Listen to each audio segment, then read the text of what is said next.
সালামু আলাইকুম। আমি কামরুল হাসান। আজকের ক্লাসে তোমাদেরকে স্বাগতম। আমাদের আজকের ক্লাসের বিষয় হচ্ছে নবম এবং দশম শ্রেণীর বাংলা দ্বিতীয় পত্রের সবচেয়ে গুরুত্বপূর্ণ 500টি এমসিকিউ। আমরা আজকে সমাস নিয়ে আলোচনা করছি। আমরা আজকে দেখব হচ্ছে তৎপুরুষ সমাস কাকে বলে। তৎপুরুষ সমাস হচ্ছে যে সমাসের পরের পদটা ইম্পর্টেন্ট এবং বিভক্তি লোপ পাবে, এটাকে বলা হবে তৎপুরুষ সমাস। যেমন চা বাগান, এই চা বাগানের মধ্যে কোন শব্দটা ইম্পর্টেন্ট, চা নাকি বাগান? অবশ্যই বাগানটা ইম্পর্টেন্ট। তাহলে যে শব্দটা পরের শব্দ ইম্পর্টেন্ট সেইটাকে বলা হবে তৎপুরুষ সমাস। আর এখানে অবশ্যই একটা খেয়াল রাখতে হবে যে এখানে বিভক্তি লোপ পাবে। যেমন হচ্ছে চায়ের বাগান, চা বাগান, তাহলে এখানে বিভক্তিটা এর ছিল, তার মানে এর চলে গেল, সেই কারণে এটা হবে চা বাগান। তাহলে আমরা এই জন্য বলবো যে যেই শব্দের শেষের শব্দটা ইম্পর্টেন্ট এবং ব্যাসবাক্যে বিভক্তি লোপ পাবে এটাকে বলা হবে তৎপুরুষ সমাস। তো আমরা এখান থেকে যে এমসিকিউগুলো পরীক্ষা আসে আমরা আজকে শুধু সেগুলো আলোচনা করব। যেমন ব্যক্তি অর্থে কোন তৎপুরুষ সমাস হয়, সেটা হচ্ছে দ্বিতীয় তৎপুরুষ সমাস। খেয়াল রাখবে এটা।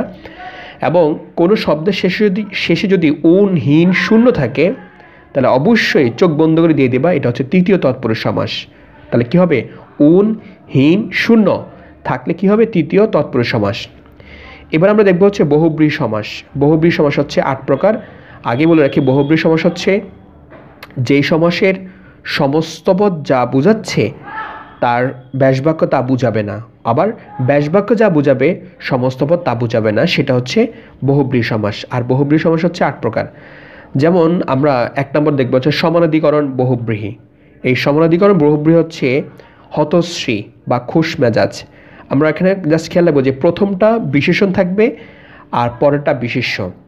প্রথমটা বিশেষণ, পরেরটা বিশেষ্য।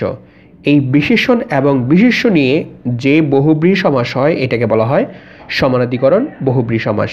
তাহলে হতশ্রী এবং খুশ মেজাজ, তাহলে হতশ্রী এবং হচ্ছে খুশ মেজাজ এই দুটো শব্দ হচ্ছে সমানাধিকরণ বহুব্রীহি। কারণ এই দুটো শব্দের হত প্রথম হচ্ছে বিশেষণ আর শ্রী হচ্ছে বিশেষ্য।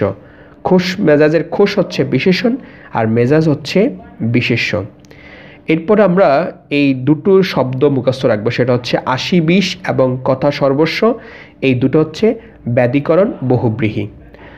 আর এরপর হচ্ছে ব্যতিহার বহুব্রীহি। ব্যতিহার বহুব্রীহি হচ্ছে মনে রাখবা কানা কানি, দেখা দেখি, এগুলো হচ্ছে ব্যতিহার। কানা কানি, দেখা দেখি, মারামারি, হাসাহাসি, যত আকার এবং ইকার থাকবে লাস্টে খেয়াল রাখবা যে ক্রিয়াপদক শব্দের শেষে আকার থাকবে এবং ইকার থাকবে। যেমন দেখা দেখি, লেখা লেখি, পড়া বা হচ্ছে মারামারি, গুসা গুসি, এই সবগুলো কী হবে? ব্যতিহার বহুব্রীহি। তারপর চলে আসে বিড়াল চোখি, হাতে খড়ি এবং গায়ে হলুদ, এগুলো হবে বহুব্রীহি সমাস এবং মধ্যপদলোপী বহুব্রীহি সমাস। কারণ এগুলোর মাঝখানে অনেকগুলো পদ লোপ পেয়েছে। যেমন গায়ে হলুদ মানে কি? গায়ে হলুদ হচ্ছে গায়ে হলুদ দেওয়া হয় যে অনুষ্ঠানে। তাহলে গায়ে হলুদ দেওয়া হয় যে অনুষ্ঠানে, মাঝখানে অনেকগুলো শব্দ লোপ পেয়েছে, এই জন্য এটাকে বলা হবে মধ্যপদলোপী বহুব্রীহি সমাস। এবং হাতে খড়ি এবং বিড়াল চোখি এই তিনটা শব্দ কি হবে? মধ্যপদলোপী বহুব্রীহি সমাস। এরপরে মনে রাখবা প্রত্যয়ন্ত বহুব্রীহি, খুবই ইম্পর্টেন্ট, পরীক্ষা আসে। খেয়াল করবা কোনো শব্দের শেষে যদি আকার এবং ওকার এবং হচ্ছে একার থাকে তাহলে সেটা অবশ্যই কি হবে? প্রত্যয়ন্ত বহুব্রীহি সমাস হবে। তাহলে আমরা কি বলবো? একঘুয়ে, গড়মুখ এবং দোটানা, এই তিনটা শব্দ অবশ্যই কোন সমাস? এটা হচ্ছে প্রত্যয়ন্ত বহুব্রীহি। কারণ প্রত্যয়ন্ত কেন? শেষে আকার এবং হচ্ছে ওকার এবং হচ্ছে একার আছে। আর কেন বহুব্রীহি? কারণ দোটানার ব্যাসবাক্যের সাথে সমস্ত পদের কোনো কি নাই? মিল নাই। এবার চলে আসে আমরা নিপাতনের সিদ্ধ, খুবই ইম্পর্টেন্ট। নিপাতনের সিদ্ধ বহুব্রীহি সমাস। নিপাতনের সিদ্ধ বহুব্রীহি সমাস হচ্ছে 3টা ওয়ার্ড মনে রাখবা, একটা হচ্ছে দ্বীপ, অন্তরীপ এবং জীবনমৃত। এবং এই যে আরও অনেক শব্দ আছে, যেমন নরপশু, জীবনমৃত অবস্থায় দ্বীপ অন্তরীপ রইল। তাহলে আমরা দেখো এই নরপশু বা জীবনমৃত বা দ্বীপ এবং অন্তরীপ এই 3টা শব্দ হচ্ছে কি? নিপাতনের সিদ্ধ বহুব্রীহি সমাস। এরপর আমরা দেখব হচ্ছে দ্বিগু সমাস। দ্বিগু সমাস মনে রাখবা সমাহার বা মিলন অর্থে কোন সমাস হয়? এটা হচ্ছে দ্বিগু সমাস। তাহলে কি বললাম? সমাহার বা মিলন অর্থে কোন সমাস হয়? সেটা হলো দ্বিগু সমাস। দ্বিগু সমাসের সমাস নিষ্পন্ন পদটি কোন পদে হয়? বিশেষ্য পদ।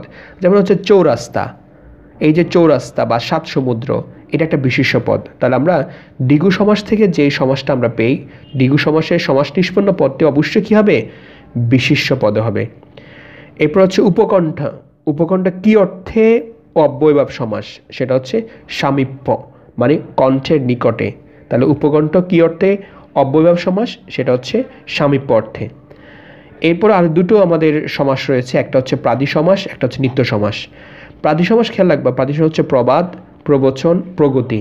এই তিনটা, আরও অনেকগুলো আছে, আমরা খেয়াল করবো এই তিনটে মোস্ট ইম্পর্টেন্ট, যে প্রবাদ, প্রবচন এবং হচ্ছে প্রগতি। দেখো সবগুলো একটা কৌশল, দেখো এটা যেরকম প্র আছে এটাও এরকম প্র প্র প্র। তাহলে প্রবাদ, প্রবচন, প্রগতি এই তিনটা শব্দ হচ্ছে কি? প্রাদি সমাস। এরপর হচ্ছে গ্রামান্তর, দর্শনমাত্র, গৃহান্তর এই তিনটা শব্দ হচ্ছে নিত্য সমাস।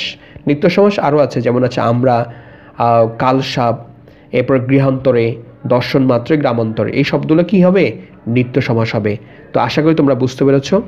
এই 20টা এমসিকিউ তোমরা যদি ভালো করে শিখো, মুখস্থ করে রেখো, তাহলে তোমাদের জন্য অবশ্যই পরীক্ষা খুব সহজ হবে এমসিকিউ সলভ করার ক্ষেত্রে। ধন্যবাদ সবাইকে। আসসালামু আলাইকুম ওয়া রাহমাতুল্লাহ।